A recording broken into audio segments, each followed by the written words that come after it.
Ladies and gentlemen of Knucklehead Nation, welcome to episode 10 of Keep It Clean with Manny Robles. I'm your host, the Fighters Rep, along with your other host, right there on your screen, Manny Robles. Manny, do you believe it? Episode 10, brother. Incredible. Incredible. I want to get to 100, and I'll believe it. Well, Manny, I spoke to you a little bit earlier today. You've had a very long day training, as you always do, man. The hardest working guy. Might be one of the hardest working guys in boxing. What do you think about that? Oh, thank you for that, man. I'm definitely tired. I'm pooped. Well, it's all good because, So tired. I'm having a little glass of wine while I'm doing the show. Get a chance to relax, stay at home and now for the rest of the evening and talk to you about boxing and all the boxing fans out there. I love it, man. And thank you, everyone, for joining us. It's an absolute pleasure to have you guys. We're really starting to enjoy doing this on a weekly basis. You can follow us and watch us every Monday at 7 p.m.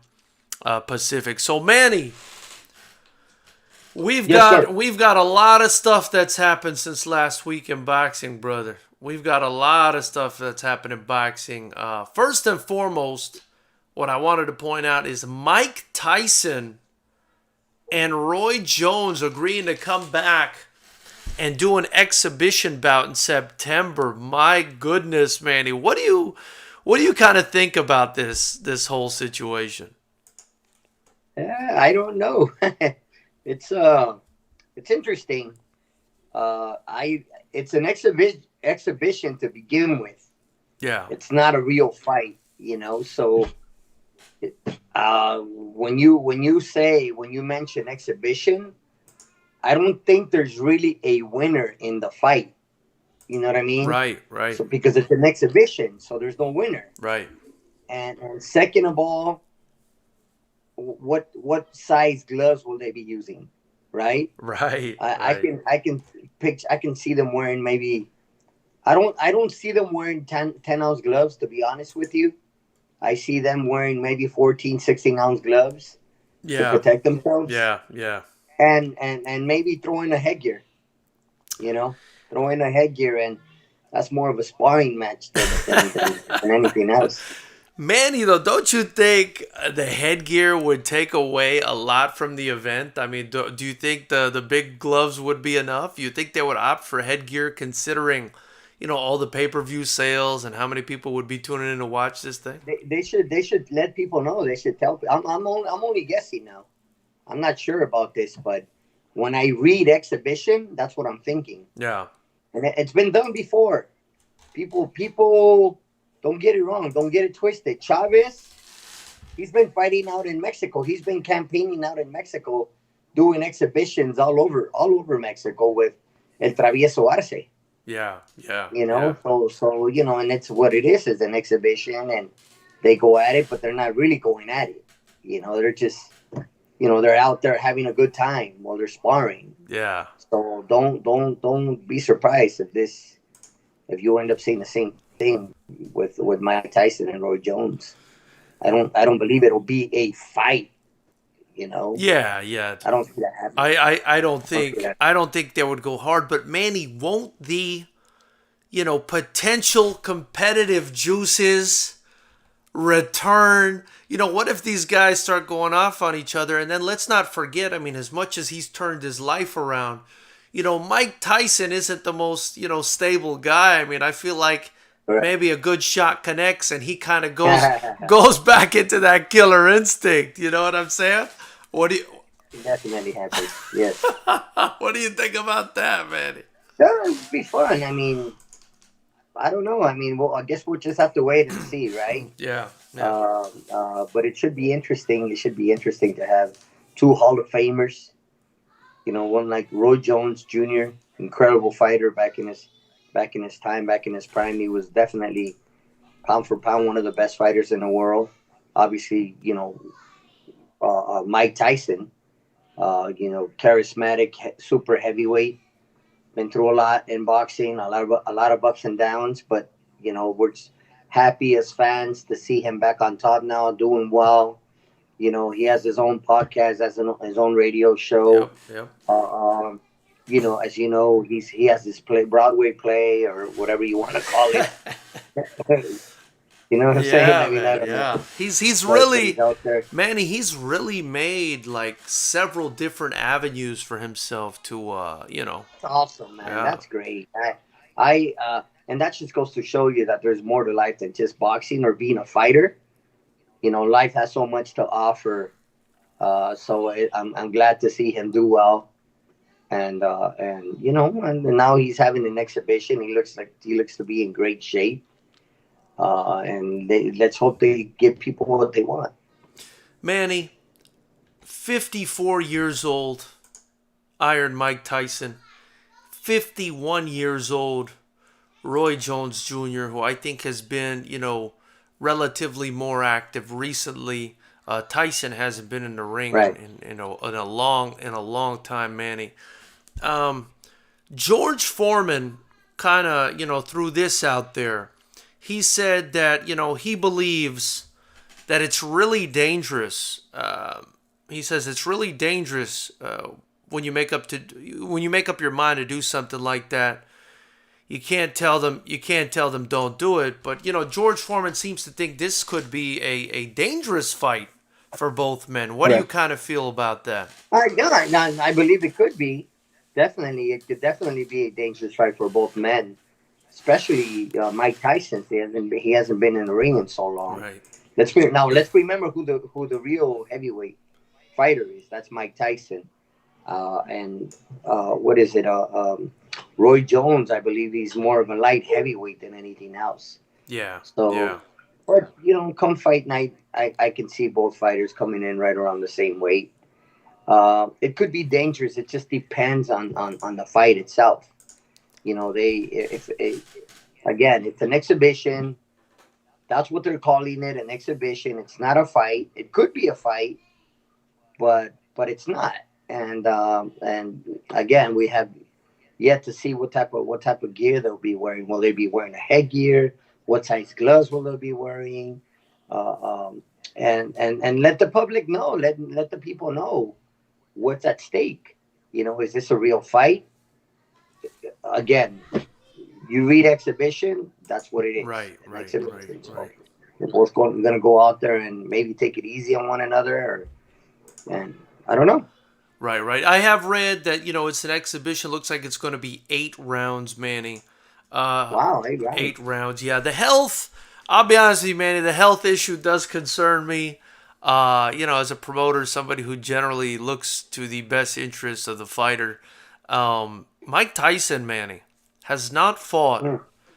He's not fought since the 11th of June of 2005 when he fought Kevin McBride. Wow. That's 15 years outside of the ring, Manny.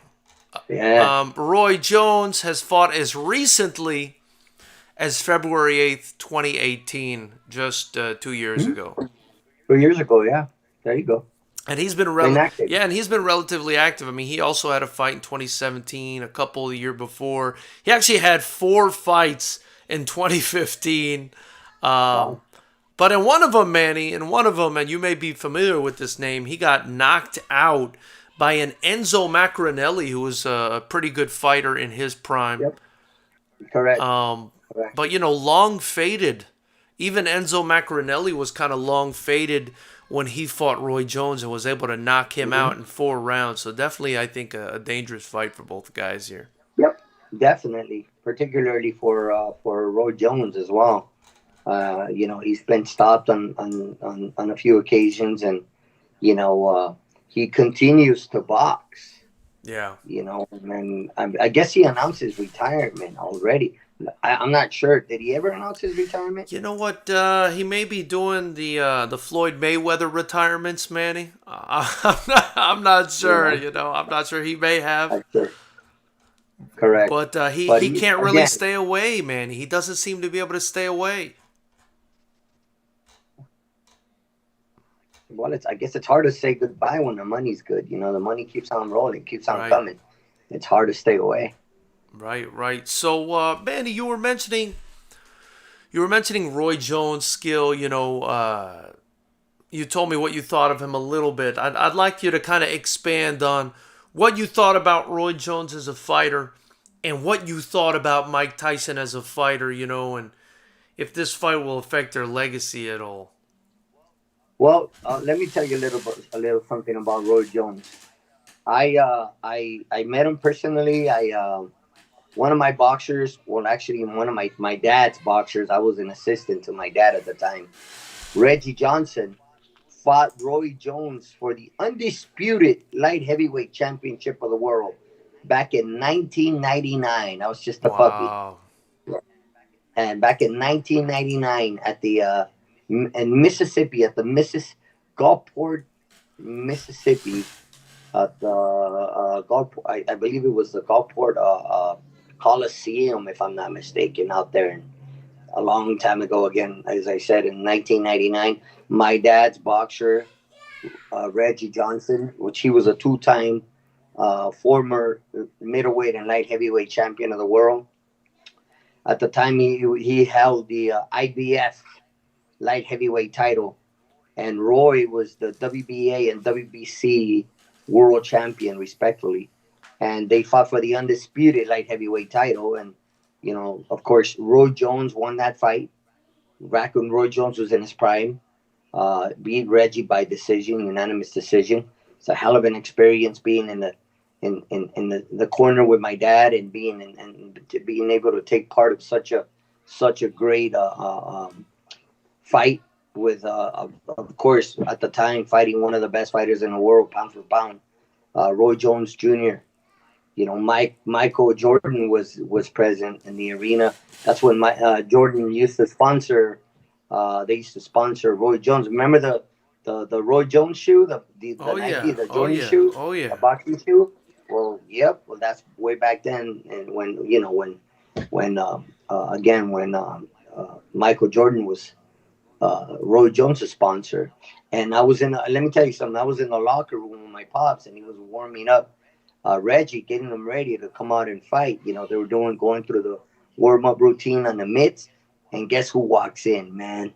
I'm sorry, Michael Jordan walks into our locker room. I was like, wow, man! I was blown away. Blown away when I saw Michael. And anyway, later in the fight, as I was saying, Roy Jones won. He won by unanimous decision. But this was back then when it was 1999, when he was in his prime. Right. He was unbeatable, man. Nobody could beat Roy Jones at the time.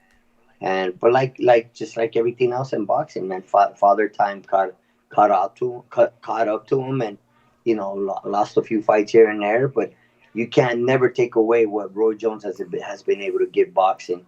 Again, definitely a Hall of Famer, and we'll have to go down in the boxing history as one of the top light heavyweight fighters in the world. Absolutely, Manny. When I used to watch Roy Jones, I used to say to myself, my goodness, this guy's so flashy. He's so fast. His reflexes are crazy. He's athletic. He can punch. He can do it all. For me, he was one of the best fighters I ever saw. You've been in the game a really long time. My goodness, you've even, like you just explained, cornered against Jones. Was he one of the best that you've ever seen in the sport? Definitely one of the best. And I work with another fighter by the name of Carlos Hernandez. He's the first Salvadorian world champion, or Salvadorian descent, out of Central America. The only world champion that the country has ever had was Carlos Hernandez, and we fought none other than Floyd Mayweather.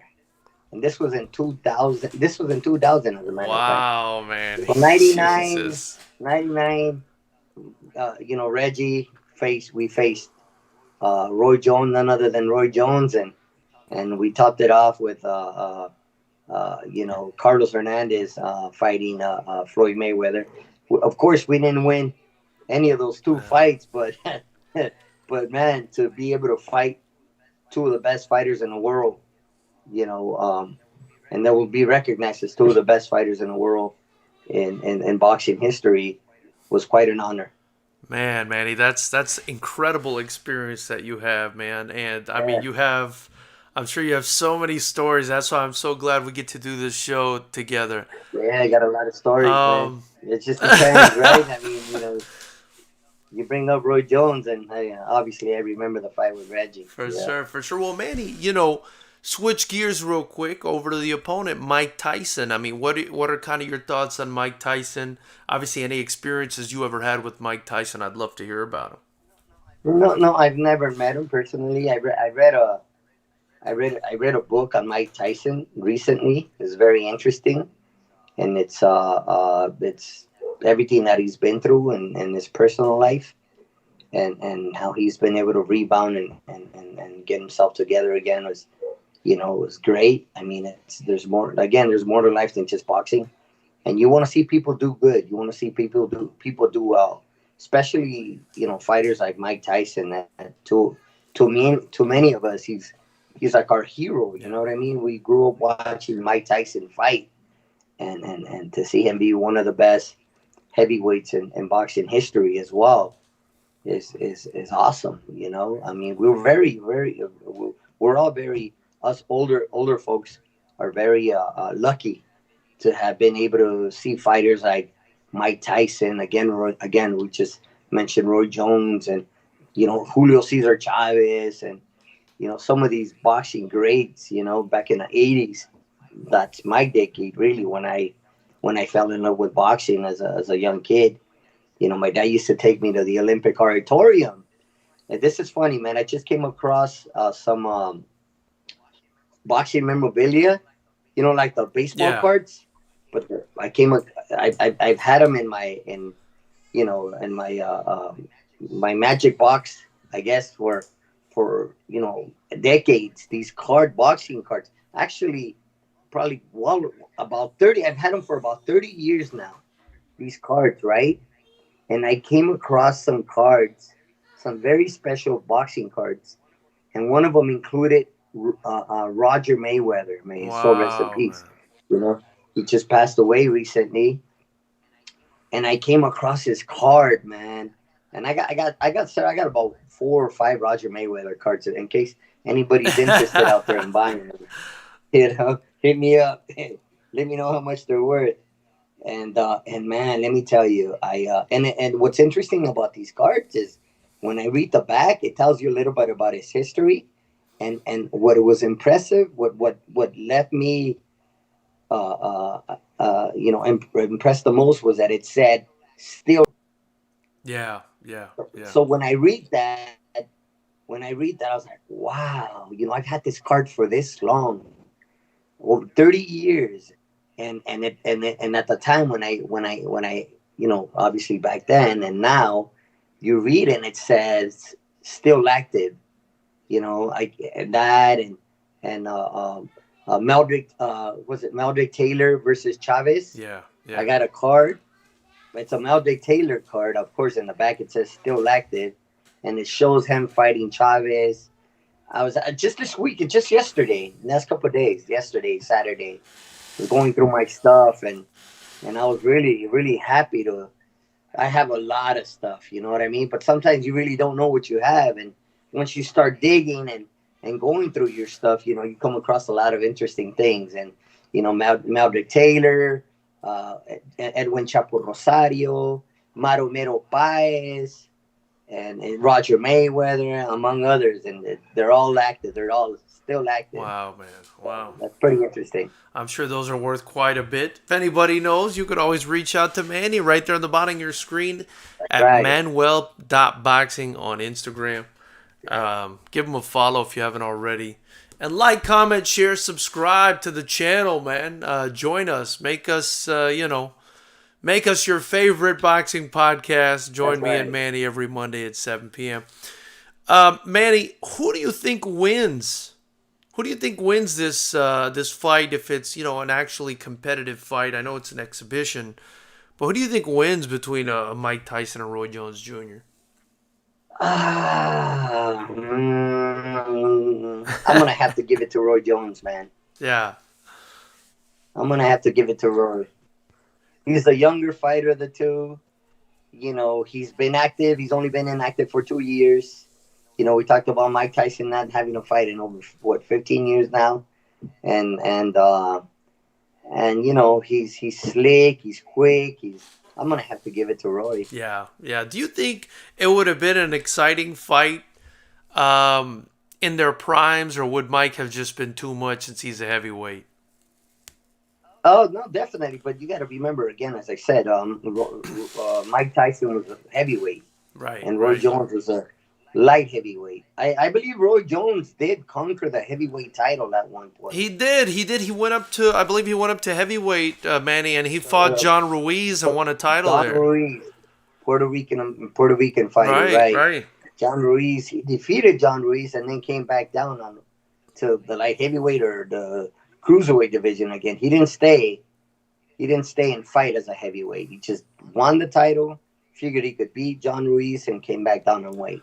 Right, and I think it's when he came back down, he fought Antonio Tarver, and that's when he started having trouble and eventually got knocked out, Manny. I wanted to ask you about that too. I mean, a lot of people think it's because he cut weight back down from heavyweight. Do you think that may have had a toll on him? I don't know what happened. He lost a few fights after that. Yeah. Glenn, I believe he lost to Glenn Johnson. I could be wrong. Antonio Tarver. He lost a few fights along the way. But nonetheless, in his prime, he was unbeatable, man. Nobody could beat Roy Jones in his prime. Absolutely, man. Roy Jones was a beast. Oh, yeah. Manny, you brought up Roger Mayweather.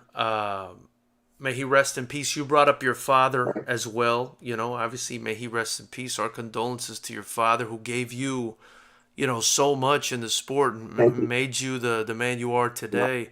And I think it's only right that, talking about these amazing figures that we've lost in boxing, we also got to include Naazim Richardson, who just passed away recently, Manny. Oh, yeah, Naazim Richardson, great coach. He worked obviously with Shane Mosley and Bernard Hopkins, two legendary fighters, boxers.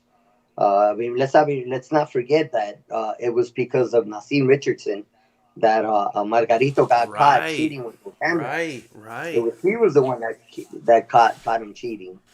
And when he was fighting Margarito at the Staples Center, and what's interesting about this story is that he caught him, right? And so they made Margarito re-rap. And they tried cheating again. Wow, Manny. Yeah. Wow, bro. That's the scoop. That's the scoop. That's the story I heard. He got cheating again a second time and made him re-rap again for a third time. And it took him forever to get ready for the fight. That was their excuse at the end of the night.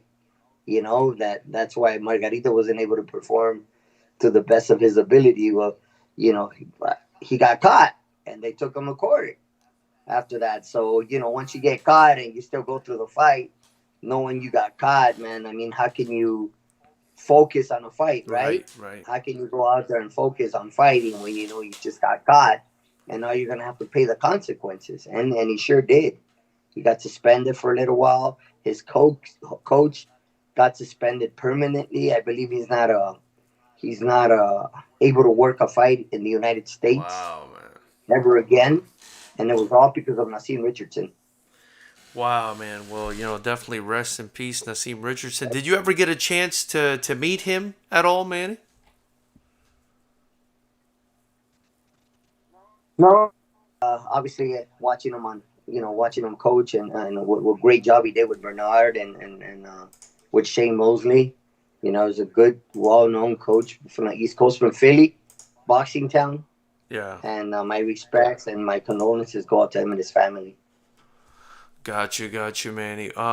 You mentioned, him working with Shane Mosley for that Margarito fight and catching him cheating right there. I mean, that was kind of the end of Margarito too, yeah. Right? Mosley really, Not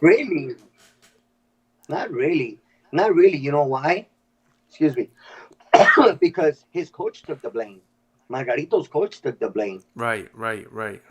Margarito said that he had no idea what was being put in his hands, and I really don't believe that for one second. Right. How can the fighter not know what's been put? Come on, man! I wrap your hands every day. How could you not know what I'm putting in your hands? You know what I mean? Yeah. So he and the coach took the blame. So it was the coach that got punished for cheating, while Margarito was able to come back and fight again. Let's remember, he after that he got the rematch with Cotto. Right. We all know what Cotto did to him. Yeah. And then he got the rematch. And then he fought Manny Pacquiao. So he was still able to come back and fight some big fights and make big money. Oh yeah. I guess what I meant by he was done after that was, Mosley kind of knocked him out, and then he was kind of never the same. Well, he wasn't ever able to say him because he wasn't able to knock anybody out anymore after getting cut. He wasn't able to cheat no more. Right. You know what I mean? Right. I mean, come on, man. I mean, that's attempted murder in my. I agree. In my eyes, in my opinion, that's, man. You're attempting against somebody else's life, man. I mean, I can't forgive him for that. I can't. I just. You cannot. It's already a brutal sport. It's already a tough sport as it is, and for you to, to cheat, and for you to, try to attempt against somebody else's life in that manner, it's unexcusable.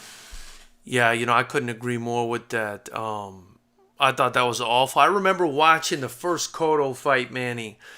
I remember watching the first Cotto fight. We didn't know. I mean, we still don't know if he cheated, but we just assumed that he did. I believe he did. Like he never got caught. Right. But up until and like again, we're speaking about Naazim Richardson, and he was the one. He was the one that caught him. Right. He was the one that caught both the coach and Margarito cheating. But really, that's what this is.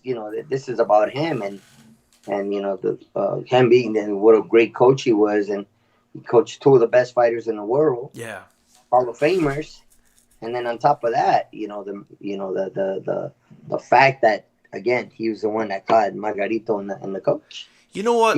You know what though, Manny? One thing I gotta give Margarito, even though I really disliked him for that. I don't give him nothing. Well, one thing you can give him anything you want. I don't give him nothing. I feel you, Manny. But I guess one thing I noticed. I'll say one thing I noticed, so we don't give him any credit because we don't love these cheaters. Is Manny in that first Cotto fight? Cotto hit him with everything but the kitchen sink, man, and this guy just kept on coming. To be honest with you, I've never seen somebody absorb that many punches and just walk through them, unless they were on drugs or something. I mean, I said to myself, "What is this guy?" I don't. He was a very durable fighter, had a hell of a chin, and he was always ready. He was always prepared. Because he did train hard. I knew Margarito personally. I would see him at the gym all the time training. So why cheat? Yeah. Why cheat? Why? I don't understand why. What a shame. And let's not forget it. Durable fighter. But the first fight, Cotto versus Margarito, come on, man. Cotto was beating the shit out of him. Yeah. But it's just like, Margarito started getting to him little by little, round after round. He just started, weighing him down. Look at Cotto's face after the fight. Right. And I guess it helps that, he may have had plaster in his hands, Oh, man. He could have been. That was a, ending career defeat for Cotto. Yeah. But Cotto's a freaking warrior, man. After that, I mean, as we all know, he got his rematch with Margarito and, went on and became world champion, became the middleweight champion of the world when he beat Sergio Martinez and or not the middleweight. I believe it was a super welterweight or middleweight. I forgot. I think I think you're right. But beat none other than Sergio Martinez, man. Another great fighter. And Cotto, to me, one of my favorite fighters of all time, and definitely another Hall of Famer. I love Cotto, Manny, and one thing I regret about that, or that makes me sad about that whole Margarito situation, is it wasn't until after that, I believe, that Cotto finally got his shot at Mayweather. And, I think he would have probably done a much better job had he not been potentially beaten to death by somebody with plaster in his hands. There you go. Mean? There you have it, my friend. So that's something that really bothered me, if I'm being honest with you. Absolutely. Manny, let's go on to the next topic real quick here. Something I wanted to run by you as well. We were talking about this guy, Vergil Ortiz, Manny. Vergil Ortiz took on Samuel Vargas, and Samuel Vargas, and TKO'd him in 7 rounds. And what I remembered, and you were right on point about this, I remembered you saying, you can't just go out there and knock everybody out. And he couldn't, physically put Samuel Vargas out, but he beat him so bad, Manny. Yep, 8 rounds. 8 rounds of, I call it 8 rounds. They said end of the 7. Yeah. Well, 7 rounds. Yeah, 7 rounds. Once the 7th round is over, then you go on to the 8th. But yeah, at the end of the 7th, the referee, Jack Reese, great ref, but to me, one of the best referees in boxing, decided to stop the fight, man. I mean, it was just too much. Virgil fought a good fight, considering the opponent, fought a good fight. Durable guy, had a chin, took a beating, but hung around for a little bit and actually connected as well. Connected some good, pretty decent shots on Virgil. But I go back to the same thing we were talking about last week. I would like to see Virgil fight someone within the top 10. This guy was not a top 10 rated fighter. Yeah. He's just good opponent, good fighter, good, decent opponent. But he was definitely not a top rated fighter. And that's what I like to see from Virgil. I would like to see him fight someone within the top 10, top 5, and show us what he's really capable of.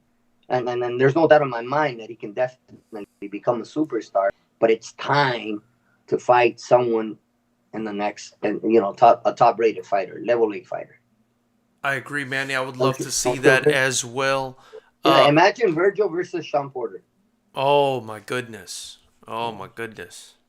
Why not a Sean Porter and then get a shot at the title?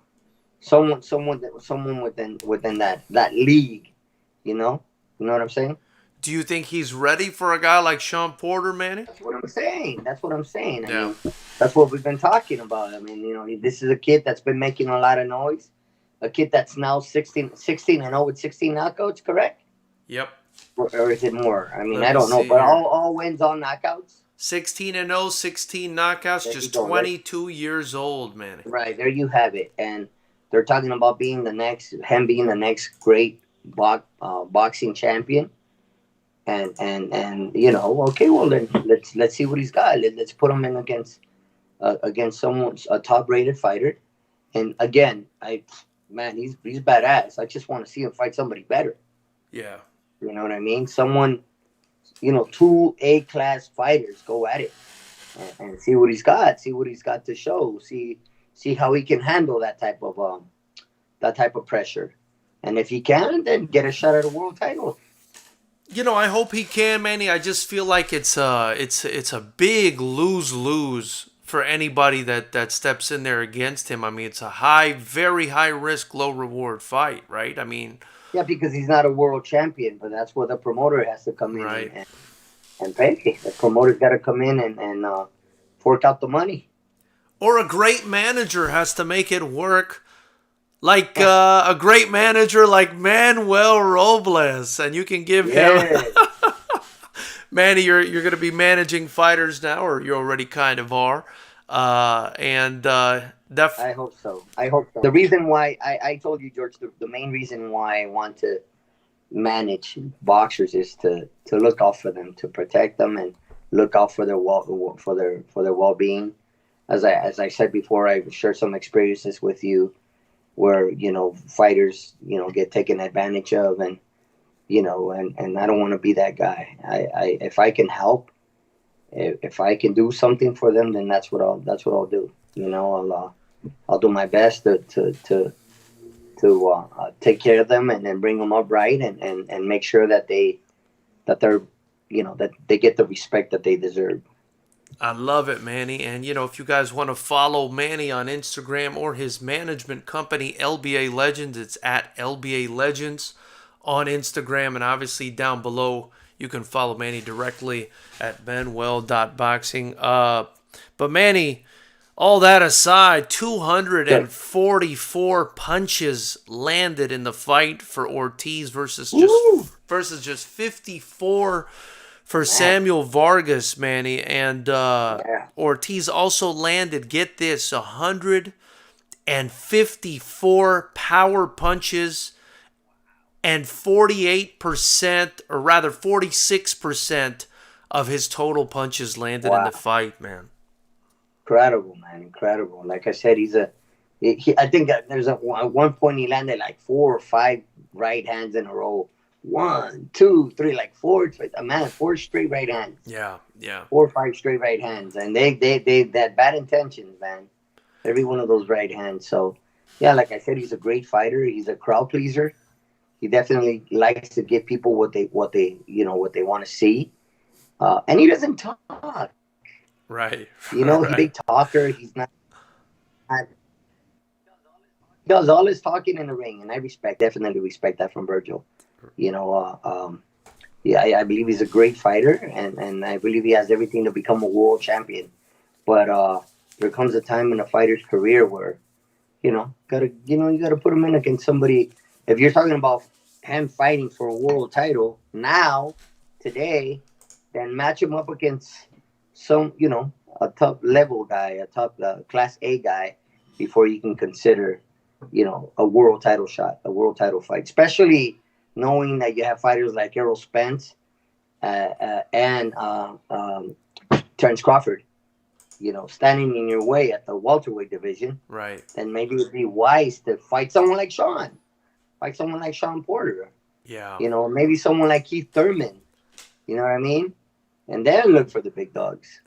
I think a Keith Thurman or a Sean Porter fight, Manny, I think that's actually an excellent suggestion for a kid like Vergil Ortiz, man. Very hungry, but very young. Very young. Yeah, young. So what's the hurry, right? 22 years old. Let's just take it slow. Look, Golden Boy's done a great job by Virgil. Yeah. They brought him up. They're bringing him up right. He has a great coach in Robert Garcia.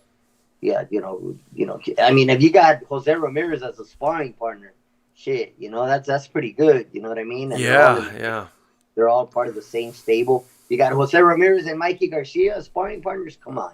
My goodness. Exactly. My goodness. Though I bet them sparring sessions are pretty interesting. It's probably better than a fight. Better than a real fight. Probably, you got someone like Robert with his expertise and, Hall of Fame coach in the future. Obviously, he's still an active coach, but he's definitely one of the best coaches in boxing. And I tell you, man, sky's the limit. You got a top promoter in Golden Boy. You got a top matchmaker in Robert Diaz. Shoot, man. Yeah. I mean, just slowly but surely. You know what I mean? And they're gonna get him up there, and he's definitely gonna get a shine and get an opportunity to fight for the world title. But he's got to prepare. If he was anybody else in the welterweight division, go for it. Fight for the world title today. But man, you got Errol Spence and you got Terrence Crawford. My boy, Terrence Crawford. That's a lot to ask for, man. Yeah. No, I agree 100%. I mean, like we mentioned at the last show, I think it was, he's 10 years younger than Terrence Crawford, so he's got plenty of time. He's almost like the next generation behind Crawford. Absolutely. These are two experienced fighters, and you can easily put Terrence Crawford and Errol Spence in the top 5 in the world. Easily. Oh, for sure. You can definitely put Terrence Crawford and Errol Spence, number 1 and number 2, if you wanted to. Manny, you mentioned one guy really got me excited when you mentioned him. Yeah. Jose Ramirez, what an absolute monster that guy my is. My buddy, man. My buddy, that's my boy right there, Jose. We share some stories with you about Jose Ramirez when I was part of the USA boxing team and for the 2012, and prior to that, we traveled a little bit. We traveled to the World Championships in Baku together with the team, and we traveled to Rio de Janeiro, Brazil for the Olympic qualifier in Brazil. We spent a lot of time together. We became good friends, and every time we see each other, we always respect one another, embrace, and we shake hands and we hug, and it's great to see him be a world champion today, hold two of the four major belts at the light super lightweight division or junior welterweight, whatever you want to call it. Yeah. So it's great. It's great. Jose's an incredible fighter. Manny, I gotta ask you, did you watch that fight, the Super Six, I believe, or not the Super Six, but the World Boxing Super Series, Josh Taylor versus Regis Prograis? Mm-hmm. Manny, since watching that fight, all I can think of is, man, I'm dying to see a fight between Josh Taylor and Jose Ramirez. That would just be an incredible fight. It's gonna happen. He's got Postal in his way. Postal ain't no pushover. Right. I believe he fights him in August, late August, September. Yeah. I think it's the third week of August. I could be wrong, but I think it's the third week of August when he fights Postal, and should be an interesting fight. He's been in some wars, Jose. He's fought some pretty good fighters. I can't think of their names right now, but I got two of the guys that he's fought in mind that are very good fighters. Actually, more than two. He stopped Maurice Hooker, I think it was, in about 5 rounds. There you go. Maurice Hooker was a legit fighter, legit world champion, definitely. And then the Southpaw. There's a Southpaw that he fought back in his hometown. What is it? Was it Amir Iman? No. Amir. Oh, that's another when he fought when he won the WBC title. Another great fight when he beat Amir Iman. Yeah, I thought that was still with Freddie Roach at the time, and then after that fight, he came to Robert. But no, it was one of his title defenses up Fresno. Let me take a look and see who that was. Versus a Southpaw. Are you looking? I'm going to look at it right now. Here we go. Mexican fighter. Antonio Orozco or Jose Cepeda? No, well, yes, he's one of them, and Jose Cepeda. Ah. Two great fights. A lot of people can argue that will argue with you that he Jose Cepeda beat him in that fight. Wow. It was a very close fight. Yeah, I see it was a majority decision. He didn't even get the unanimous decision in that fight. Exactly. So that was a close fight, but obviously him being a champion, fighting in his backyard does help a little bit. Yeah. And Jose Ramirez is Jose Ramirez. And then with Antonio Orozco, that was another great fight. A hell of a fight where they went to war. They went toe-to-toe, and obviously Jose Ramirez was a better man at the end of the night and got the W.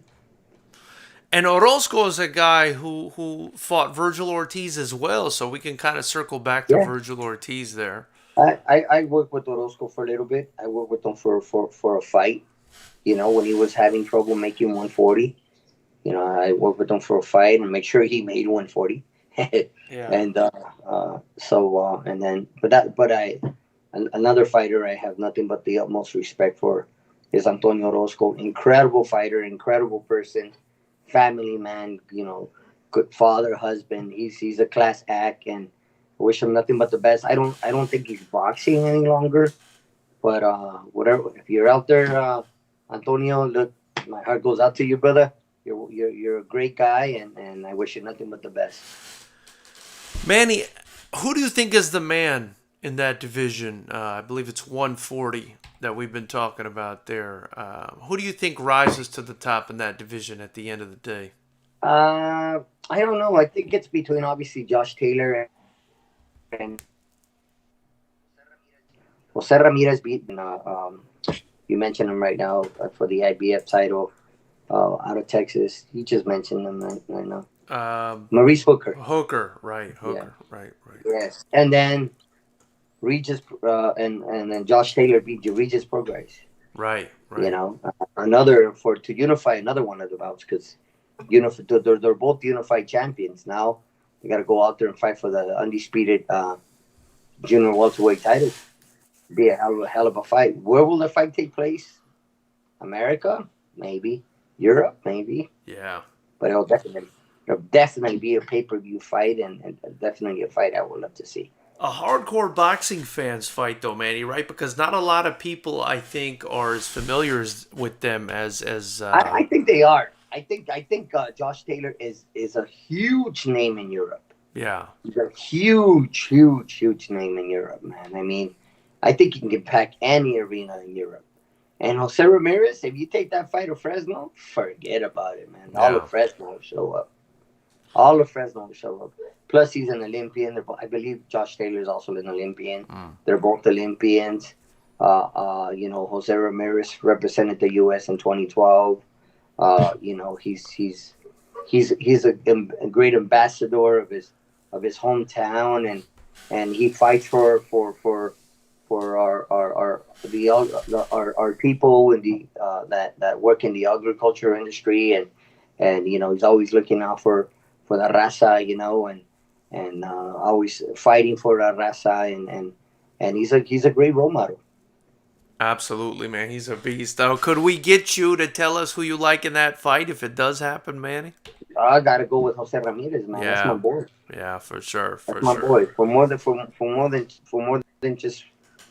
obviously, as I said, for more than just one thing. Yeah. That's my boy, and I wish him nothing but the best, nothing but success. Absolutely, knuckleheads. Before we move on to the next topic that I want to discuss with Manny, if you haven't already, hit the subscribe button below the bell notification icon next to it. Join Knucklehead Nation. Join us every Monday at 7 p.m. where we keep it clean with the legendary boxer who's wearing his Dodgers shirt and his Dodgers hat.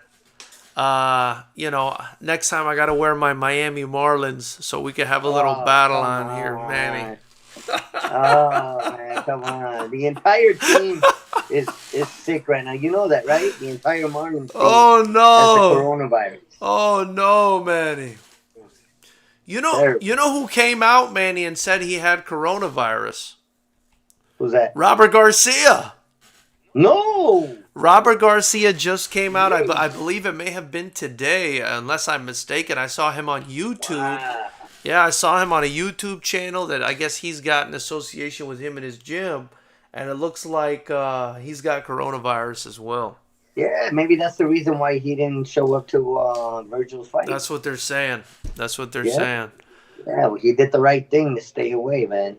For sure. Stay away and not get everyone else sick. Yeah, man, it's tough. Wish him a speedy recovery if that's the case. Absolutely. So Manny, on to the next topic here. They're starting to hint, and we mentioned some of his stablemates, but they're starting to hint that Manny Pacquiao may be taking on Mikey Garcia next. And that just kind of hit the grapevine today. I don't know how true that is, Manny. Sometimes Manny has, connections to the grapevine that we don't know about, that we can't disclose. But, if this fight happens, what do you think if this fight happens? George, come on now, George. Last week we were just talking about Manny Pacquiao calling out Triple G. That's true. This was part of the conversation last week. I know, but all of a sudden, all the gears have kind of switched towards Mikey Garcia now. I don't know what to think anymore, man. That's boxing. I don't know what to think anymore. That's boxing for you. Absolutely. That's boxing for Absolutely. You. But, this seems to be a much more reasonable fight to me, Manny, than Triple G, who's such a huge, powerful guy. I'm thinking maybe they tuned in to keep it clean with Manny Robles and heard what we had to say about this. And they were probably like, yeah, maybe we shouldn't fight a monster like Triple G, who's 3 weight classes up from us. Right. I would love to see a fight between Manny and and Mikey. That'd be a great fight. Yeah, I believe that'd be definitely be a good fight to see. It definitely have to be someplace. It definitely have to wait for this coronavirus to go away. Hopefully, we'll find a vaccine for this thing, and so we can all get back to normal. Oh God, please. And wait for this fight to happen with an audience. This fight cannot happen without an audience. Oh, for sure. And this fight will definitely take place either at the Staples Center, at the Staples Center in LA, at the T-Mobile Arena in Las Vegas, or in Texas at none other than the Cowboy Stadium. Ah, that's a good one too. Just like Errol Spence and Mikey. I was there for that one. Wow. Manny, it was incredible. Manny, were they able to pack that one out? Yeah, pretty much. Yeah. There was a hell of a. That's a huge stadium, man. Yeah, it is huge. It's humongous, and it was. I was watching the fight on the jumbo screen. I'm not gonna lie, man. That thing is so huge. You cannot help but to look up and stare at the jumbo screen. That thing is so huge. Manny, it's got the length of a football. If I'm the promoter, and yeah, I mean, I've heard about that screen, and that stadium looks incredible. I'll be honest with you. Mm-hmm. If I'm a promoter, though, I'm thinking, man, you're going to get the Mexican contingent in either California or Texas, right? But there are so many Filipinos in California, man. I would imagine it would be potentially worth a little bit more money doing it here, but who knows, Who knows? Hey, let me tell you, man, Filipino fans, they love Manny Pacquiao so much, they'll travel any place, anywhere to go watch this guy fight. He can fight in TJ and the Filipinos will show up. In the masses. Outside of the Filipino fans, I mean, Manny Pacquiao's a fan favorite, and Mexican fans, Mexican American fans. He's got obviously the Filipino fans and fans in general. Yeah. Man, this guy's got fans all over the world. He's an incredible fighter. Again, he's one of the top fighters. He'll go down as one of the top fighters in the world when he retires, definitely.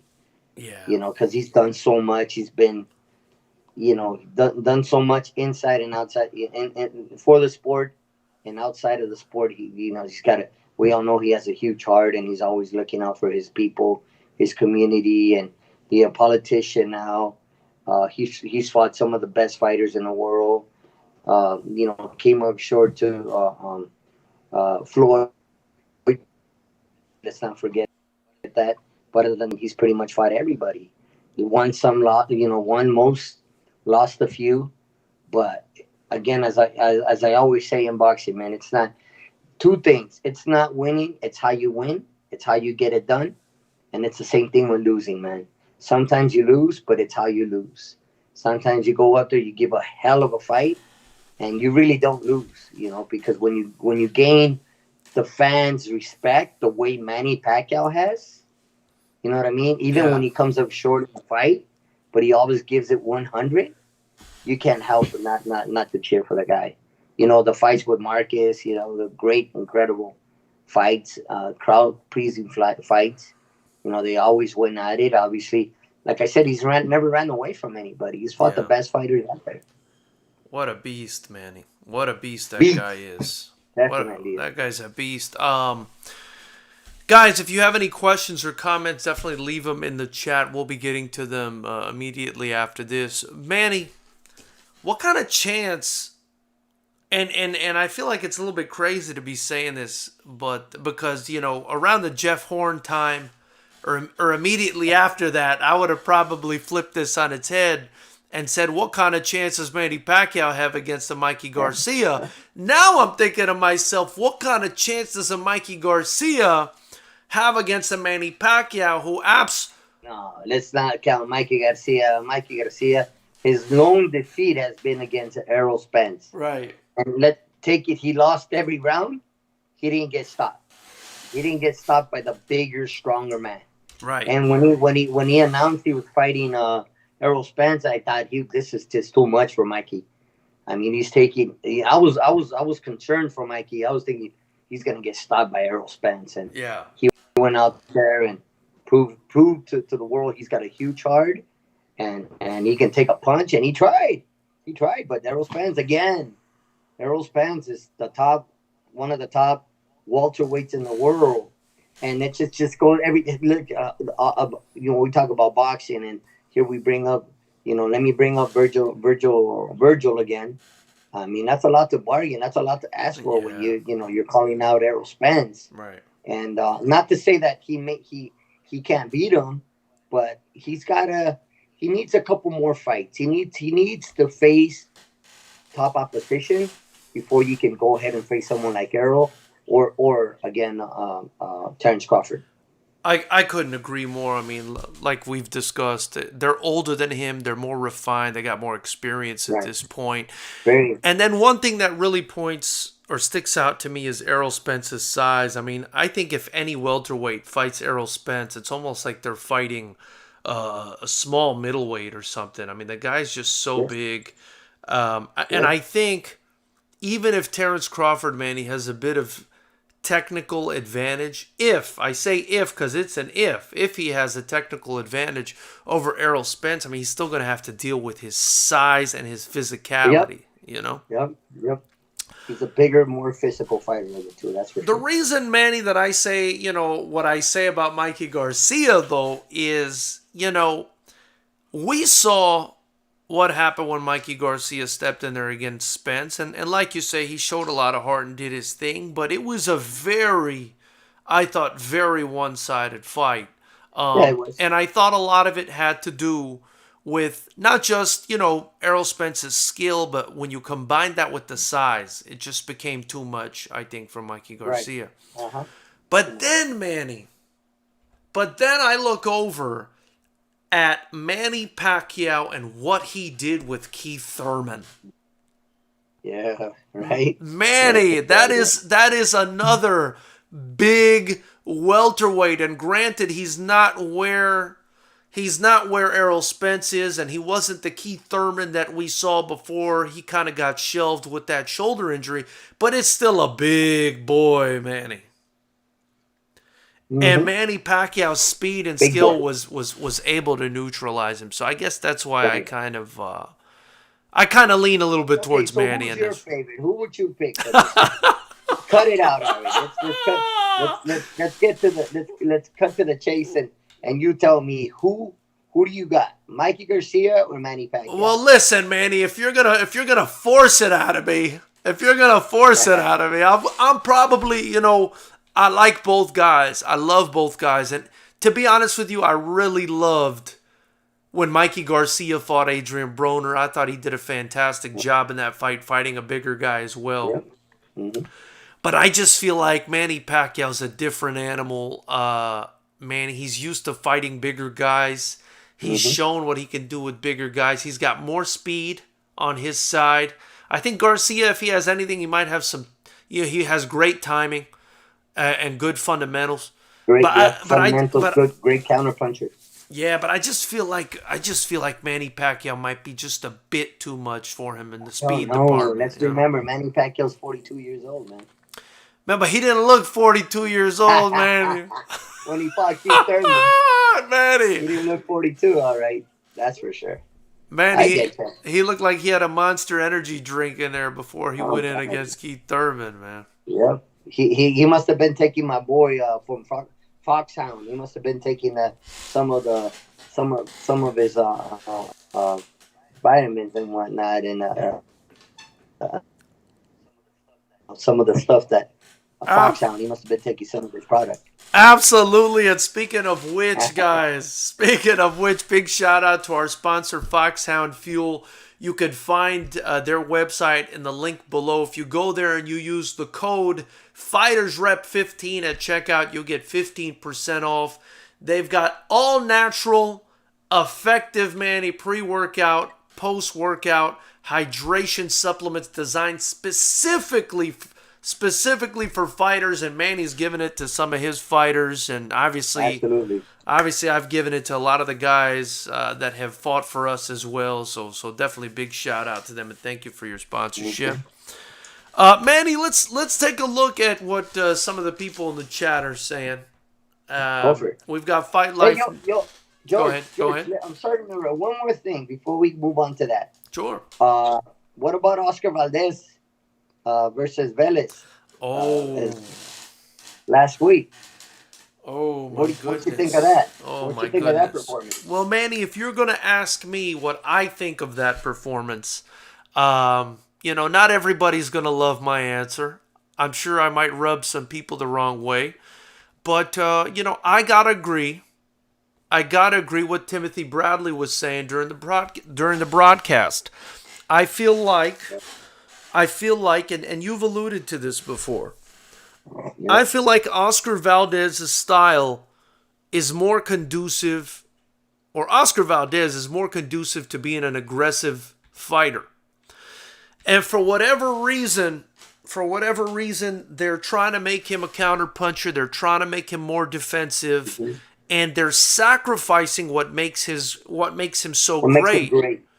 Right, which is his very aggressive offense. I mean, it's almost like his offense is his defense, and now that's kind of been compromised, man. He was in there against a tough Jason Velez, but not a guy that's expected to beat him by any means. A guy who was expected to go in there and be an opponent. And I thought, Manny, that he got hit a lot more than he needed to get hit in that fight. Absolutely. I agree with you. That's just my thoughts, and Timothy Bradley echoed my thoughts over and over again during the broadcast. If I may ask you your opinion, I mean, I don't want to put you in an uncomfortable situation, but if I can have your opinion. Let's move on to the next subject. Okay, good. So, Fight Life Nation is in here. That's Marco Martinez, our brother. He says, I would love to hear Manny's thoughts on the losses we had this last week. Naazim Richardson and the baby bull Juan Diaz's trainer. I'm sorry his name escapes me. So who was that, Manny? Savannah from Houston, Texas. Oh, that's right. Savannah Boxing Gym in Houston, Texas. Yeah, it's a shame. I mean, it's it definitely the boxing community is in a lot of pain right now. Particularly the people that grew up in Philadelphia, the fight city of Philadelphia. Houston, Texas is another fight city. These are two individuals that left their mark in their hometown, in their home states, and they did a lot for boxing. A lot of people most people don't realize what we as coaches, end up doing for all of these kids. That's why what I mentioned to you before about me, the reason why I want to manage is to help out these kids that are being taken advantage of, by a lot of these managers. Not to say that there aren't any good managers out there. There's some very good managers, very respectful, very respected, good managers. But there are some managers out there that take advantage of their fighters, and And we have someone like Mr. Richardson and Mr. Savannah that did a lot for boxing, did a lot for the community, did a lot for countless boxers. I can imagine hundreds of boxers that they helped build into men, because at the end of the day, that's what we do. We build men. Yeah. Not everyone's going to become a world champion. Not every boxer will become a world champion, become a superstar. But what we try to do at the end of the day is to make and build good, decent human beings. Man, teach them the work, teach them discipline, teach them respect, so they can move on with their lives and go to school and find a career and take care of their families, take care of their parents, their communities, their wives, their kids.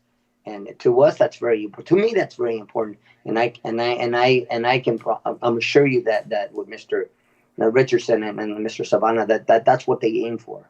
That was probably when you see these kids turn into men and become successful, maybe in boxing or outside of boxing, and become and watch them become good citizens, good role models, good people, you can say to yourself, I did it, man. I did my job. And so may their souls rest in peace. And and then my heart goes out to their families, friends and families and boxers and all the people that loved them and cared for them and then we're there with them, 100% of the way. I love it, Manny, and I agree with your sentiment 100%, and that's why I am 1,000% for LBA Legends, Manny Robles' management company. Fight Life Nation follows up on that question, and he asks, did you ever get a chance to work with or compete with either one of them? No, I did not. I did not. Both gentlemen were a little older than me, and I wasn't, I wasn't around to ever compete against them, or my boxers versus their boxers. But I did hear a lot about them, and I did know them through the boxing industry. It's just a small industry, man. Everybody knows everybody in boxing. The boxing family, the boxing community. So when when we lose coaches, such as Mr. Savannah and Mr. Richardson, I mean, we feel for them. We feel for their families. We feel their pain. We feel their loss, and it's just, that's what keeps us together.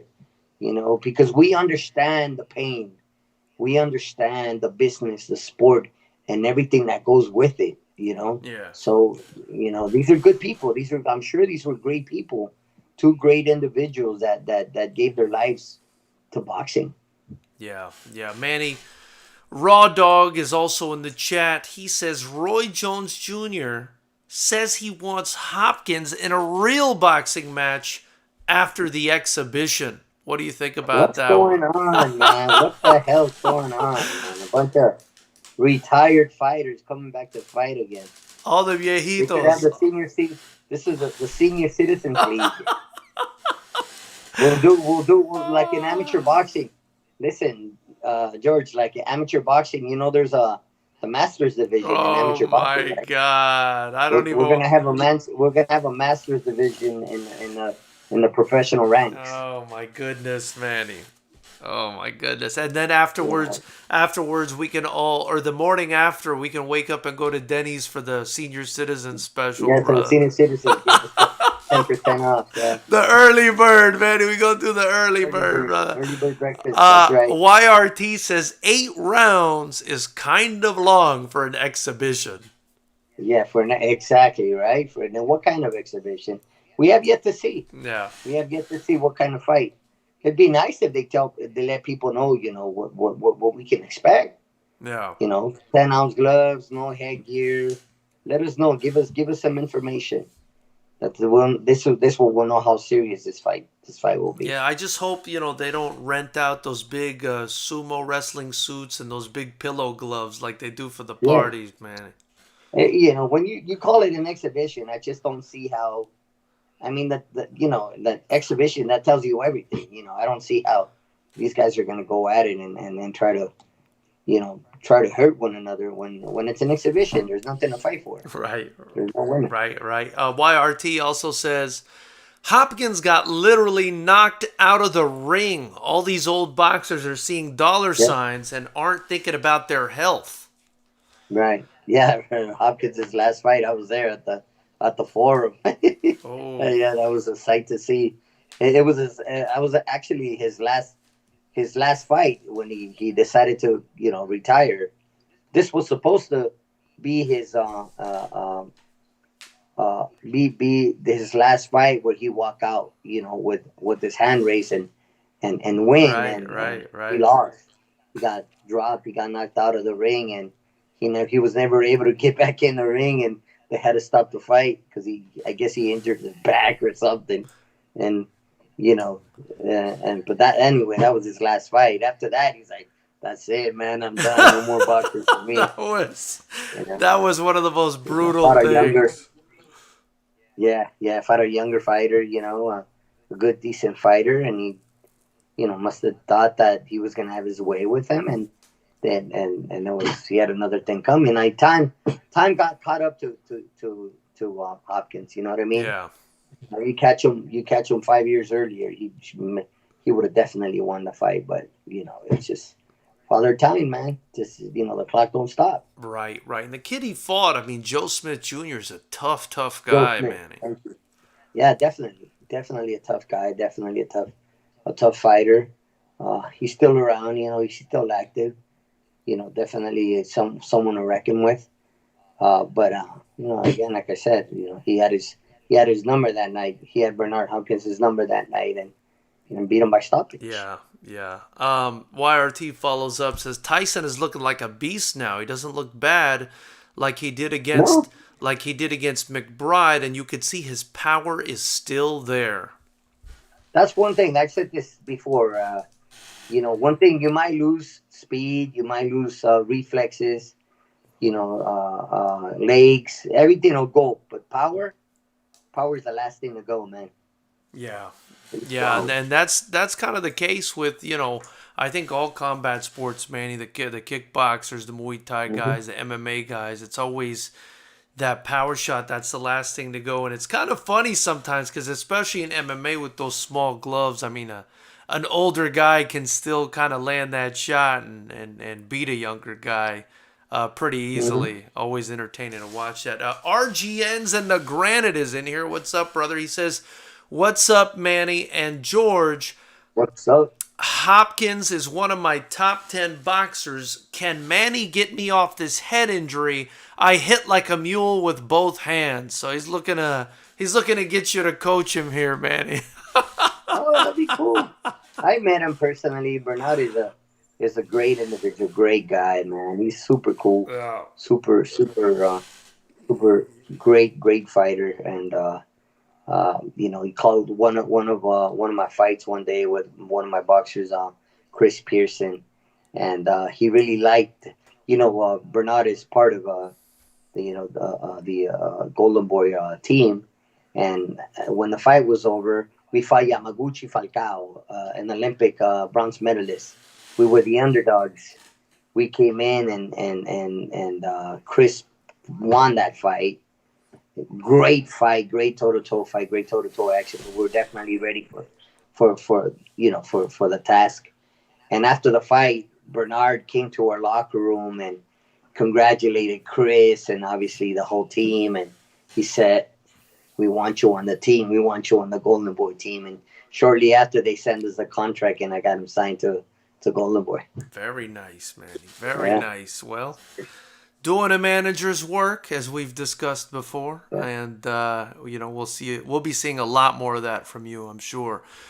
Soler is in here. He says, "What's really mind-blowing," and he's referring to Manny Pacquiao, man. He says, "What's really mind-blowing is how busy of a guy he is in real life, yet is still is as great at this age as he is, Right.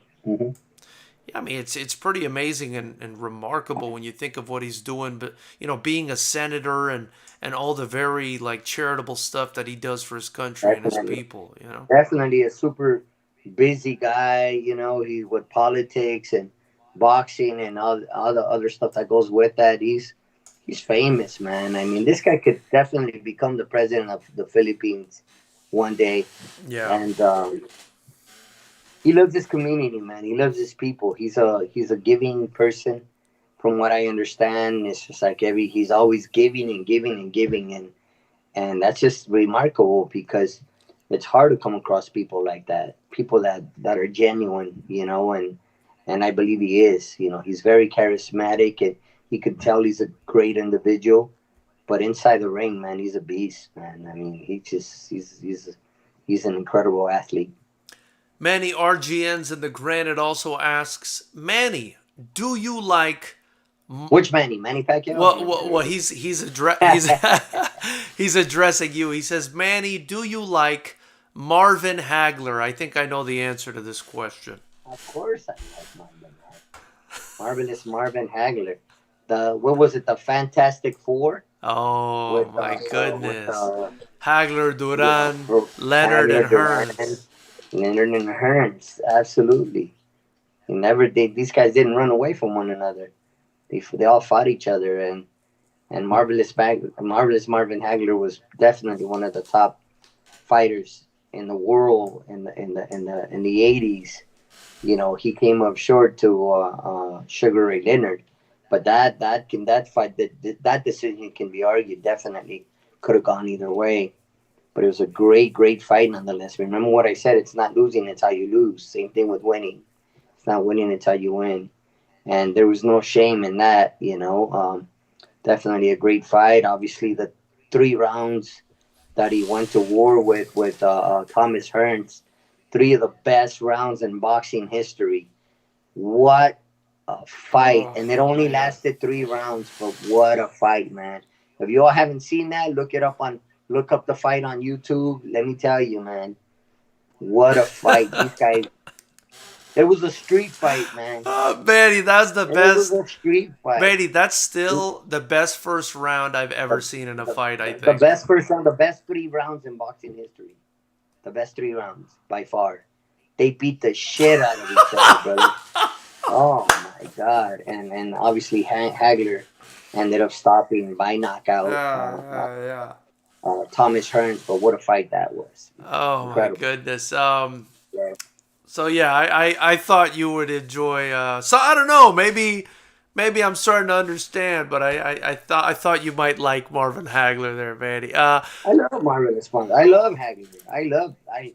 He's a great fighter. And then, you know what? It wasn't just them. I mean, there were so many other great fighters at the time. You remember what Thomas Hearns did to Pipino Cuevas? Yeah. Oh, man. He rocked his world, man. He knocked them out nasty. Yeah. You know, Pipino Cuevas back in the early 80s, when Pipino Cuevas was a household name already. He was a not an up-and-coming, but an established world champion at the time. And Hagler just came and demolished Pipino Cuevas. And then Pipino Cuevas fought Duran, and let me see what else. Lalonde with Sugar Ray Leonard. That was a good fight. Yeah. You know, and let me see. Oh, Iron Barkley. Oh yeah. You know, yeah, man. Another great fighter, Iron Barkley, that fought some of these guys. Roberto Duran fought him. Yeah. Yeah, man. I mean, Barkley was a hell of a fighter. He was a big guy too, Manny, especially compared to Roberto Duran. And when I watch that fight back, you know, I go through YouTube, I fall into the rabbit hole, Manny, and I start watching these fights. And I see the way Roberto Duran was able to kind of change, or what the strategy he kind of adopted for that fight, and how he kind of changed it during the fight and beat Iron Barkley. Man, Roberto Duran was a special athlete. Yep. And then let's remember everything. What comes up must come down. You know, everybody's career comes to an end at one point or another. Let's remember Sugar Ray Leonard when he fought Terry Norris. What Terry Norris did to Sugar Ray. Right. You know, right. But that, you know, that's when we knew that Terry Norris. I mean, I'm sorry. That's when we knew that Sugar Ray Leonard, it was time to hang it up. He got old. You know, because Terry, not to take anything away from Terry Norris, he was a great fighter at the time. You know, up and coming, you know, world champion, and that's where, by him defeating Sugar Ray Leonard, that's what really took his career to another level. For sure. Abdul Caristias, thank you for joining. He says, "What does Manny think of Vergil Ortiz?" We kind of touched on this already. Yeah, great fighter. And definitely someone to keep our eye on. You know, we'll be talking about Vergil Ortiz a lot more, and I want to see him fight. You know, again, someone in the top 10, and then earn his right to fight for the world title. Not to say that he hasn't already. Let's get that straight. Right. It's just, I just think again, Errol Spence and Crawford. Ooh, that's a lot to ask for, man. For sure. Well, I don't know if you guys have noticed the new logo for Keep It Clean with Manny Robles, and I mentioned that because, you know, if you guys want to show some support, it's not easy to get one of the greatest trainers in the world to do this with me every week, so anything you guys donate to the channel or any t-shirts you buy in the link below. I'm going to get some Keep It Clean with Manny Robles shirts done so you guys can buy them off the link below. Anything you guys do will help me continue to run this channel and my promotion, the only kickboxing promotion with a pro license in the state of California, Manny. So any help. Congratulations. Thank you. You're number one in California. Thank you, brother. I'm trying to be like you, Manny. So any little help is appreciated, guys. Again, not easy. Manny, you were definitely tired today, so I appreciate you joining me, man. Yeah. If you guys don't know, I'm going to let them in a little bit on your life here, Manny. Manny's at the gym all day long, you guys. Anytime you go there, he is at the gym.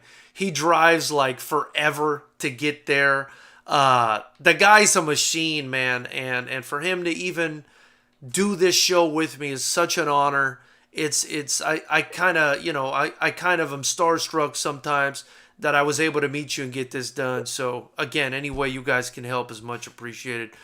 Manny, for sure. Manny, Abdul Christea says, what does Manny think? Manny, now the fans are asking. Okay. What does Manny think about Valdez versus Velez? I didn't like what I saw from Oscar Valdez. It's already been, look, they said it, during the telecast, and not only Timothy Bradley, but also Andre Ward. I mean, it's already been 2 years. Yeah. He's been with the Reynoso, Eddie Reynoso, the Canelo team for 2 years now. This isn't his first fight. I'm gonna be honest with you. I'm gonna put it out there, man. I wish I could have had these type of opponents when I had Oscar. Look at his last few opponents with Lopez and with Velez. With the Italian guy, I forgot his name. Right. Super old guy, whatever. I wish I had these type of opponents when I had Oscar. Because when I was working with Oscar, we had nothing but top level competition. Every fight was a hard fight. Oscar never had an easy tuna fight, at least not when I was working with, especially when he became a world champion. With Gradovich. Oh man, I wish I had I could see his record. I know you can. Yeah. With Gradovich Let's pull it up real quick here. Before the Gradovich fight, and these are fighters that were in their prime back then, not any longer. Manny, that fight with Scott Quigg, where Quigg came in at like a freaking middleweight. He came in at a welterweight. Right. He came in at the welterweight, and then he was a welterweight division the night of the fight. And that could have been handled differently, but I was never included in the conversations that took place behind closed doors. Nobody ever asked me for my opinion. Nobody ever asked me what I thought. I took a lot of heat for that Scott Quigg fight. How could you let him fight? How could you let this be? Man, I had nothing to do with it. Right. I was his coach and I worked the corner, but there was, like I said, management, and we've been talking about managers. And they made the decision to go with the fight, and nobody asked me what I thought. Right. So there you have it. And like I said, fought some tough opposition, some tough fighters, top level fighters. With every fight, never an easy fight. And now with Eddie, with all due respect, I'm not knocking on anybody. Let's get this straight, but I'm looking at the guys he's fighting. They're not even rated. You know what I'm saying? Right. They're not. You said it yourself with Velez. This was supposed to be a tuna fight. Yeah. No, that was obvious. I mean, this is obvious. You're not saying anything crazy here, Manny. This is all stuff we can see. And let's see some of the opponents, Manny. I mean, Genesis Cervania or Genesis Cervania. That was when I was working with the Genesis Cervania. Miguel Marriaga. Tough son of a Hiroshige Osawa. Scott Quigg. Gradovich, Rueda. Gradovich and Rueda was, I believe he only had one defeat when he fought Oscar, but almost all his fights were won by knockout. And that's when Oscar won the world title. Right. He stopped him with a vicious body shot to the liver. I mean, of course, body shot. Right. And stopped him, and that's how we won that world title. And then before Gradovic, Ernie Sanchez, Chris Avalos, and Ruben Tamayo. Chris Avalos, thank you. Chris Avalos was supposed to be a tough test for. There's never an easy fight, but this was supposed to be where Chris Avalos was supposed to be the guy to test Oscar. Oscar just painted a masterpiece with Chris Avalos and got the stoppage. Like I said, every fight, the opponents just kept getting better and better and better, and you know, with Reynoso, that hasn't been the case. Right. And you know, he lost the title on this, not lost the title, but he relinquished the title, let go of the 126 title to move up to 130. Now he's not a world champion. You know, again, the opposition hasn't been should be. These should be the type of boxers or opponents that Oscar should be able to go through, you know, with relative ease. Right. And that hasn't been the case. That hasn't been the case at all. All right. You know, so. And he's old. He's 29. Yeah. He's not old. You can't consider Oscar all that 29. No way. It's just, man, you know, like we've mentioned, I mean, I think a different approach has been taken. Yeah. And with all due respect, I mean, obviously I want the best for Oscar and I want the best for everybody, and I think you do as well. You're telling me? Yeah, I know you do as well, but, you know, when it ain't broke, you don't fix it. And we'll leave it at that. I think.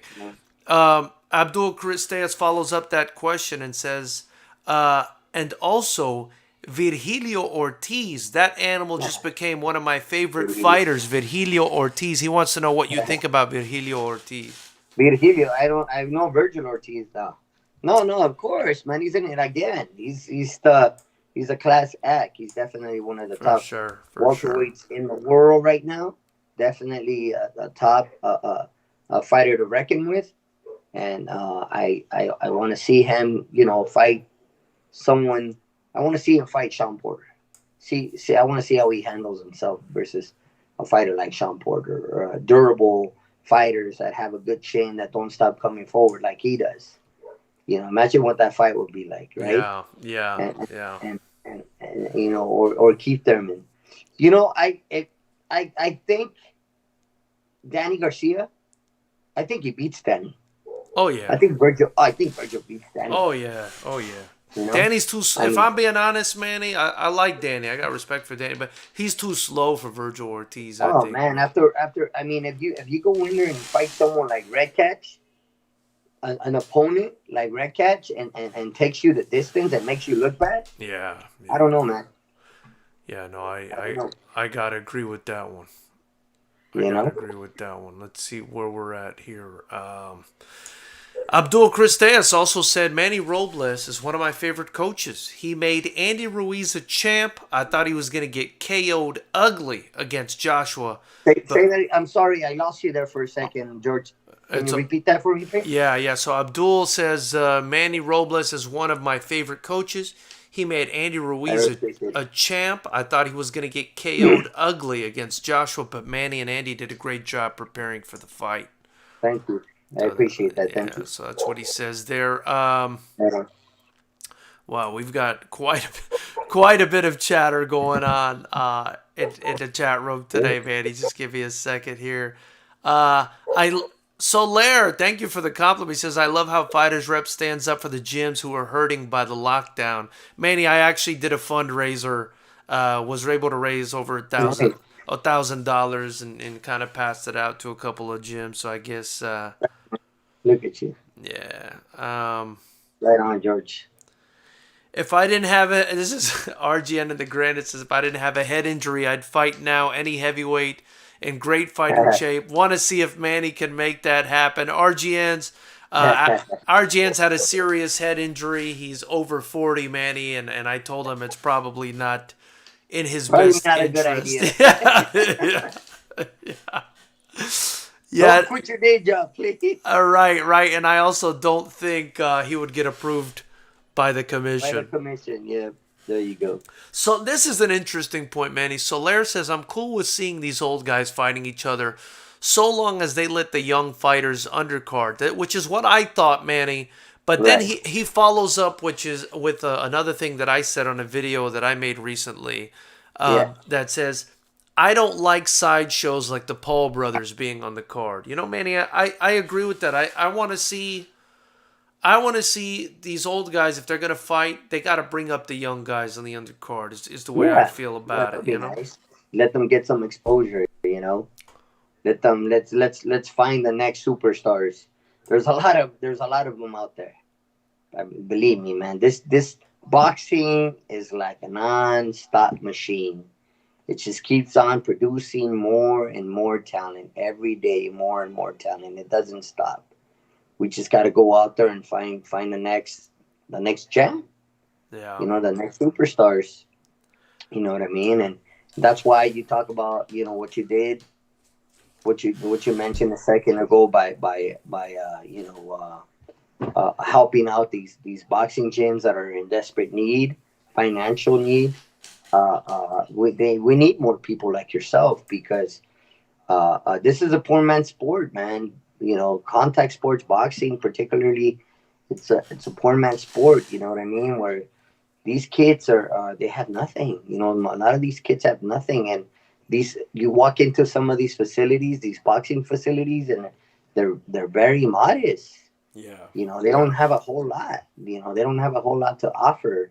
You know what I mean? They're not these fancy gyms, or you don't walk into these fancy facilities. When it comes to boxing, most of these gyms are come from the ground up. You know what I mean? And they don't have a lot, but what they do have is love. Yeah. Yeah. And we're eager to teach and to teach and to spread the love. With the boxers. It's funny I say that, right, when you're in a contact sport, a brutal sport such in boxing. But some of my best friends I found in the boxing gym. Yeah. Yeah. No, totally, Manny, and I feel the same way about this promoting kickboxing. I mean, it's been an absolute pleasure. I've met, yeah, obviously some snakes here and there, but for the most part, Yeah, the most genuine people I've ever met in my life. For the most part, that's right. Freddie Mendez. I really like this question, Manny. Says, What's up? Manny, your top 5 boxers currently fighting. Oh man, I Tough don't know. one. That's a tough one, man. Well, I gotta go with again. I gotta go with Lomachenko. I gotta go with Crawford. I gotta go with why not Errol Spence? Mm. I gotta go with Canelo. I gotta go with Tyson Fury. No, Tyson Fury will probably be one or two. What he did to. But anyway, that can be argued. Yeah, yeah. That's Those are you know, good. Those are great any of picks. those guys. And no particular order. But I'm giving you 5, and I'll give you more. Obviously, with Tyson Fury and also with uh, AJ Anthony Joshua, and Yeah. becoming a world champion again after defeating my boy Andy Ruiz. And who else? Let me see. A lot. Mikey Garcia, Berchelt, Oh. uh, um, Shakur, you always high on Shakur, yeah, Shakur. Shakur, and then who do I have? Who else do I have? I have Teofimo. I love Oh, Teofimo. yeah, Teofimo yeah, was a great yeah. fighter. Devin Haney, what do you Uh, think about Devin Haney? Devin Haney, not a top 10 guy. Yeah, Not yet. yeah, yeah, Not to say, but not yet. Not yet. yeah, yeah. But definitely. Who else? Let me see. Manny, I gotta put Better Biev up there, man. I Butterbeer. Yeah, thank you very much. I That was about guy's to an say light animal. heavyweight division. That guy's an animal. And you know Yeah, what? Manny? Bivol, Dimitri Bivol might be up there Dimitri too, man. Vivol. I don't know.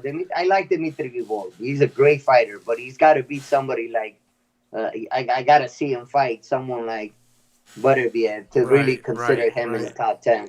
He hasn't had that fight yet. Right, right, Well, right. Butterbeer I already did with Gvozdyk. Russian With the Gvozdyk. Yeah. Yeah, I can't pronounce his name. I'm sorry. It's not good. Yeah, that's kind of hard. I try my best. I try my best. That wasn't too bad. But he had his test. Yeah. And and he passed it with flying colors. He stopped the guy. Now with Butterfield versus Bivol, that'd be a great fight. Be a hell of a fight. For sure. And so there's many other fighters that can definitely you can add to the list.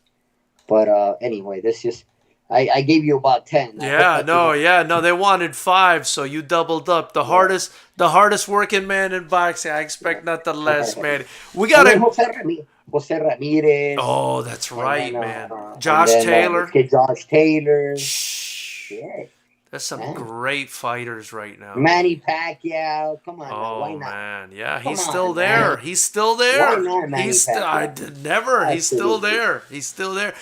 Manny, we've been at this over an hour and a half, and we've got we've still got some questions. I want to answer these last 2 questions because I don't want to. Right. I mean, we got a ton of comments, but definitely 2 questions I want to get to. One is somebody asked, "What do you think about Canelo versus Spence?" Somebody's asking about that fight. What do you think of Canelo and Spence fight? Not happening. I don't think Canelo will ever fight at 154 again. Yeah. 160 and above. I don't see him fighting at 154 any longer. Gotcha. And then let's remember Errol Spence is 147. So he'd have to go up to skip the super welterweight division to move up to middleweight. So I don't see that happening. Right. And I agree. I mean, Spence would have to move up and do whatever Canelo says anyway if they were to fight. Yeah. Considering Canelo's the big ticket draw, so I would imagine if they did fight, it would probably not go well for Spence. Abdul Cristea says, "What does Manny think about Gervonta versus Santa Cruz?" This is going to be our last question here. That's a good fight, man. I like Gervonta. Gervonta, man, he takes a lot of heat, but for it, but as a fighter, I believe he's a great fighter. Yeah. He's an incredible fighter. He's strong. He's sharp. He's slick. It's just him, and his discipline. We hear a lot about him being undisciplined and just being way overweight. So it's really up to him, really, because he's the bigger fighter. Right. And on the other hand, you got Santa Cruz, that just became the super featherweight or 130 world champion, but he really hasn't fought anybody at that weight. You know what I mean? He's fought everybody at 126, including Mares, but not at 130. So this is relatively a new weight class for Santa Cruz, and well, we all know that Gervonta's been campaigning at 130 for most of his professional career, as a world champion anyway. And so he's definitely the bigger, stronger fighter of the two. The records don't lie. Numbers don't lie. But, Santa Cruz he's an older fighter now. He's not as young as he used to be. He's still someone to reckon with. He's still a great fighter. But it's up in the air. It's up in the air. It all depends on who shows up to the fight. If Gervonta shows up 100%, he can definitely put up a great fight and might even walk away with the win. But then it's like a 50-50 fight because Santa Cruz can do the same thing. That's what makes it interesting. And that's why people want to see this fight, because it's an evenly matched fight, and it's a fight that we all want to see. I love the fight, Manny. I think it's Gervonta Davis' explosive power in spots versus Santa Cruz, consistent, busy, durability.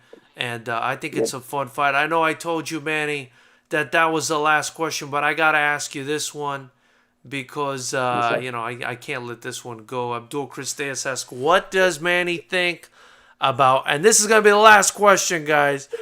We love you guys, but we've been on here almost an hour and 40 minutes. He says, what does Manny think about Berchelt versus Valdez? Oscar, give me a call, man. Come back to the gym, brother. Let's get ready for this fight, man. Let me allow me to work with you for this fight, bro. Let me put in my 2 cents. You know what I'm saying? Let me help you get ready for this fight. That's all I gotta say. Yeah. I don't want to see him. I want to see him do well. I want to see him do good. I believe he has a good chance versus Vergil. To answer that question, I believe he has a very good chance. Why? Because Vergil's not gonna run away from him. Right. Vergil is gonna sit there and bang with Oscar. So that might make the fight easier for both fighters. Because Oscar's gonna do the same thing. And Oscar, as we all know, Oscar can crack. Can he really crack at 130? I don't know. I don't know if he can, especially someone like Vergil. But I love to see what happens. And then Vergil, obviously, we all know what he can do. He's a machine, man. He don't stop coming. So he needs to be himself. You know, obviously defense is key. Defense is major, but it's called controlled aggression. You gotta be aggressive, but you gotta know what you're doing. You gotta be controlled. You gotta have control. Right. And that's one thing that we didn't see from Oscar. It was aggression, but there was no control behind his aggression. Yes. Yeah. He was opening up and leaving himself open for counter punches. And sometimes your best defense is your offense. Yes, but that doesn't mean that I always tell my fighters, never abandon your defense for offense. Never. It's all about position in boxing. Position to attack and position to defend. And I didn't see that from Oscar. He was off balance. He was hardly ever in position to attack. And obviously when you attack and if you're not in position, you lose your footing. Yeah. You catch yourself off balance now, and now you become vulnerable for the counter punches. And that's what I saw last week. Vulnerable. Absolutely. Paco Imero, thank you for joining 480 Valley Boys. Says Manny's a good dude. RGN's in the granite says give it to Manny. Do 12 weeks with Manny. They're in here trying to convince Valdez to go do a training camp with you, Manny. Manny, That'd be great to have him back. Our 10th show and fittingly our longest show ever, brother. Almost an hour and 45 minutes. I mean, people must be either we're enjoying the show or people out there enjoying the show as well. For sure. These are all great people and boxing heads, right. man. And we got some hardcore fans, man. So much love to you guys. Thank you for joining us, guys. If you haven't already, hit the subscribe button below, the bell notification icon next to it. Join us every Monday at 7 p.m. I'm also... Your next door neighbors, your friends, and kids, wives, family, mom, grandma, everybody to come in and, listen to us, speak some knowledge on boxing and join us, man. For sure. And you can follow us at FightersRep on Instagram and on all social media. And you can follow Manny on Instagram right there at the bottom of your screen at Manuel.boxing. Guys, thank you so much for your time. Legends Boxing, please. Also follow LBA Legends Boxing. That's Manny's management company, stepping up to kind of take care of the fighters. Definitely an open void for that, Manny. But guys, thank you so much for joining us. We'll see you, me and Manny will see you next Monday at 7. And until then, keep it clean, knuckleheads. Keep it clean. We're out of here, guys. Have a great one.